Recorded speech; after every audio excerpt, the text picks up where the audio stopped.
Some progressive groups are calling for new leadership in the Senate for Democrats. Even House Democratic leader Hakeem Jeffries, your leader, he was asked if he supports Schumer as leader of the Senate Democrats, and he said, next question. Do you think Senate Democrats should replace Chuck Schumer?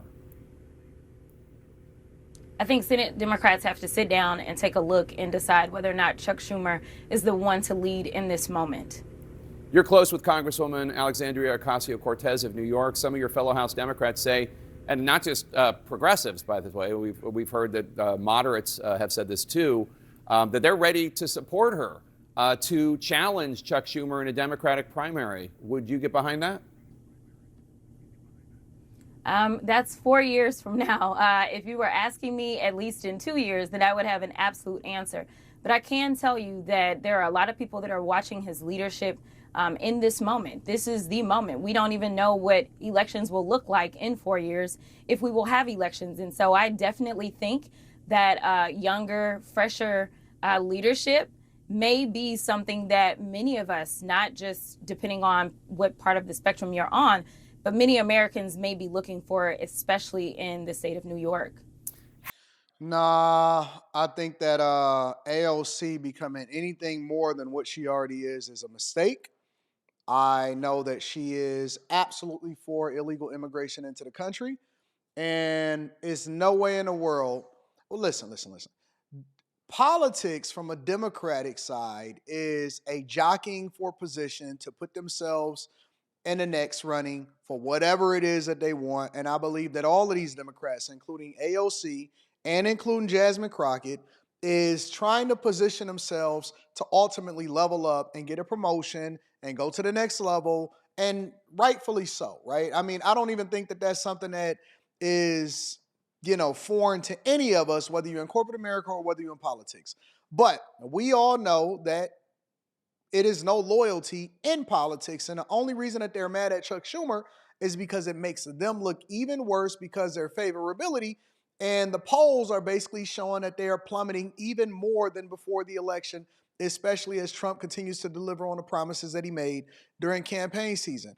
100% I believe that she wants AOC to, because she's aligned with AOC and they very much think alike. She's just black and then AOC is something else. I don't even know what AOC is. How to take on the Republicans is a big topic of discussion among Democrats. Last week, you were one of those who participated in a Choose Your Fighter video. It got some criticism online, including Democratic Senator John Fetterman called it bizarre and reportedly mocked it in the Senate hallway. I will say that your punching looked better than some of your colleagues. Fetterman has been criticizing your party for undignified antics and a sad cavalcade of self-owns during the president's address to Congress. What's your response to Senator Fetterman? He's not the one to talk about anything. I mean, this is a guy that doesn't seemingly want to own a suit. I'm not really sure. But I don't show up in hoodies when I'm going on the floor.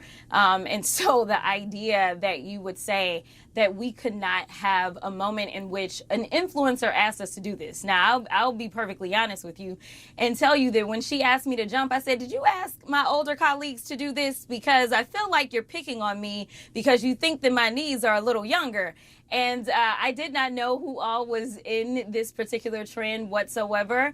And I think that it is important that people see that we're real people. And even if that means that there's a moment to laugh, that's okay, especially since it seems like we're doing more crying than anything. But just know that we were not on the House floor jumping around at all, whereas Senator Fetterman is consistently walking around the Senate chamber, and he is walking around in such a way that they literally had to change the rules in the Senate so that he could walk around that way. So I just don't think that he's necessarily the one to actually have an opinion about this. So she's mad because he called her out, and they basically said that this is a stupid campaign, and they let an influencer that has no influence in politics but just have a large following as far as thinking that they know what people want, but they don't really understand exactly what the constituents want. And so because she made a mistake by joining this stupid Choose Your Fighter campaign when people really want real issues resolved and they want y'all to work across the aisle, but instead y'all standing in solidarity while your numbers continue to plummet. And her answer is, oh, he walks around in the hoodie. He's probably one of the rare few that actually likes to work across the aisle and to call a spade, to be honest with you. Now, I don't necessarily agree with his politics, but I do understand exactly what his sentiment is and a lot of the things that he's talking about. And her response to that is, I'm going to throw an ad hominem attack because he wears a hoodie, and that's why I did a stupid campaign. And this is the reason why a lot of the Democrats are failing. Check out this last question that he asked. Let me ask you about the big news of this morning. President Trump seeking to use the Alien Enemies Act, a wartime authority, a law signed by John Adams in 1798, to deport undocumented Venezuelans that the administration say are dangerous individuals with ties to the gang Tren de Aragua. That gang is obviously associated with a lot of crime, human trafficking, drug dealing, theft, shootings, including in your state of Texas, right outside of your congressional district. Do you agree with this? And if not, what's your issue with the U.S. using any tool at its disposal to remove undocumented violent people from this country? Well, my argument is that we already have tools that are available to remove undocumented violent people from our country. And so the idea that you want to go into a zombie law, this is kind of like what we saw in Arizona when they decided to revive a zombie law around abortion. It is the fact that we can't trust this administration to actually use a scalpel, but instead they love to use a butcher knife on things. And so she wants us to use a scalpel on people that are over here illegally and that are destroying the United States of America, that are known gang members. And the one thing that we know about Trump is that whatever it is that he says that he's going to do, oh yes, that's exactly what he executes on. But she wants us to use a scalpel. She wants Trump, the president of the United States of America, for which she had no criticism for Biden whatsoever. And they supported Kamala Harris, even though they are the ones that probably in our lifetime has the biggest, the largest issue that they have let inside of the United States of America. And they have allowed for people to continue to take over our country, especially illegal gang members.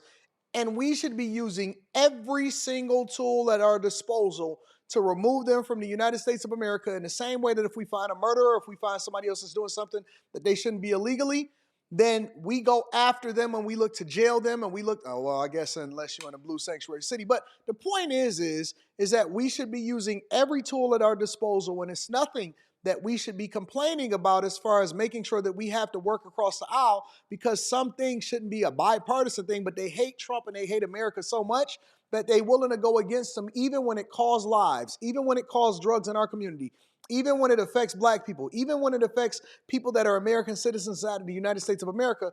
They will go against Trump.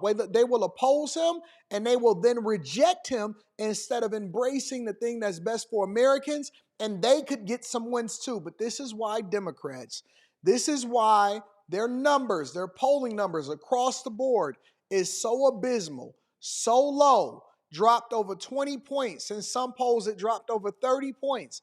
This is why people are absolutely disgusted. And it's also one of the reasons why people are choosing to leave the Democratic Party. I believe that a lot of people wanted to leave anyway. They just wanted an excuse to do so, or they wanted an excuse to come out with it.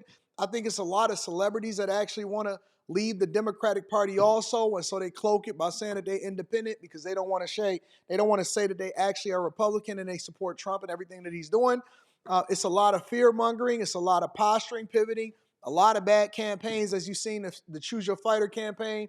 And it's a lot of excuses for Democrats as to why they don't support the Republican agenda, even though that is the thing where the majority of Americans voted for, and he won every single swing state on top of it. They have to move more towards the middle if they want success, but you can't tell them nothing because maybe they just live in a Democratic stronghold, which I know that Dallas is a largely Democratic city. Even though I like Dallas, it is a largely Democratic city, but who's to say? Make sure you tap into the Patreon link is in the description. Also, teach Henley 40% off your first order, 20% off for life. Let me know what you think about Jasmine Crockett on this interview.